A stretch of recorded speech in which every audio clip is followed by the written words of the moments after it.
কলাই শাক বা ডাল শাক রেসিপি। আসসালামু আলাইকুম। এটাকে আপনারা কি শাক বলেন?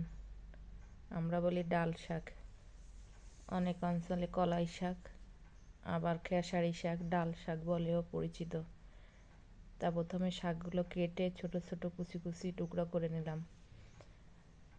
তারপরে কাঁচা ঝাল চিংড়ি মাছ দিয়ে লবণ দিয়ে সামান্য একটু পানি দিয়ে ঢেকে দিলাম। ঢাকনা তুলে একটু নেড়ে চেড়ে নেব। দেখেন ঢাকনা তোলার পর ও যেন পানি আরও বেড়ে গেছে। এই পানিতেই শাকটা সেদ্ধ হয়ে যাবে। খুন্তির সাহায্যে নেড়ে চেড়ে আবার ঢাকনা দিয়ে দিলাম শাকটা সুন্দরভাবে সেদ্ধ হওয়ার জন্য। আবার ঢাকনা তুলে নিলাম। এবার পানিটা টেনে গেছে সম্পূর্ণ। এবার নেড়ে চেড়ে শাকটা নামিয়ে নেব। পানিটা একেবারে শুকিয়ে ফেলবো না, সামান্য একটু পানি থাকতেই নামিয়ে নেব শাকটা বাগার দেওয়ার জন্য। এবার বাগার দেওয়ার পালা। প্রথমে কড়াইয়ে তেল দিয়ে দিলাম। পরিমাণ মতো তেল দিয়ে কড়াইটায় গায়ে একটু লাগিয়ে দিলাম, যাতে শাকটা বাগার দেওয়ার পরে কড়াইয়ের গায়ে থেকে উঠে আসে বা লেগে না যায়। এবার একটা শুকনা ঝাল ছিঁড়ে দিয়ে দিলাম ফ্লেভারের জন্য। এবার পেঁয়াজ রসুন কুচি দিয়ে দিলাম।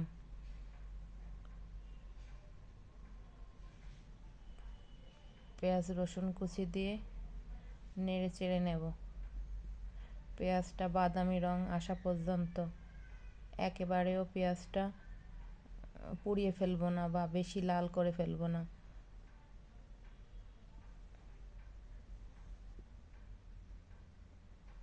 এবার শাকটা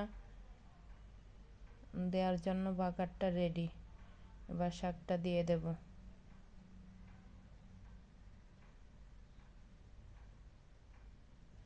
শাক দিয়ে খুবই দ্রুততার সাথে একটু নেড়ে চেড়ে ঢাকনা দিয়ে দেব, যাতে নিচেও লেগে না যায় আর ফ্লেভারটাও বের না হয়ে যায়। আবার কিছুক্ষণ পর ঢাকনা তুলে শাকটা নেড়ে চেড়ে নেব। শাকটায় এই জন্য একটু পানি রেখেছিলাম যে শাকটা কড়াইতে লেগে না যায়। আবারও সুন্দরভাবে শাকটা নেড়ে চেড়ে নেব। একটু চিংড়ি মাছগুলোর সাথে শাকটা মিশিয়ে দিচ্ছি। এখানে আপনারা চিংড়ি মাছ বেটেও ব্যবহার করতে পারেন। আমার শাকটা রান্না করা অলমোস্ট ডান।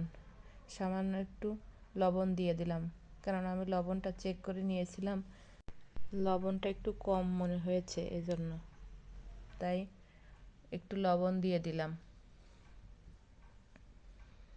লবণটা আবার সমস্ত শাকের ভিতর নেড়ে চেড়ে মিশিয়ে নিচ্ছি। এই পর্যায়ে আপনারা লবণটা চেক করে দেখবেন যে লবণটা ঠিকঠাক আছে কিনা।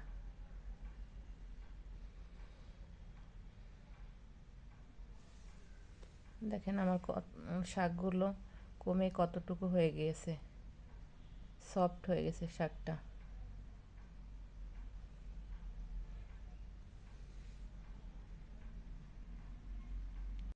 এবার আমার ডাল শাক ভাজি করা শেষ।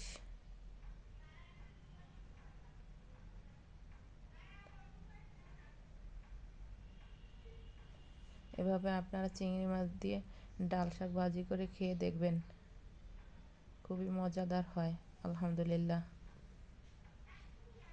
শাকটা দেখতে যেমন সুন্দর, খেতেও আলহামদুলিল্লাহ অনেক মজার হয়েছিল। শীতের সময় যেহেতু এই শাকটা পাওয়া যায়, তাই আপনারা এভাবে একবার রান্না করে খেয়ে দেখবেন,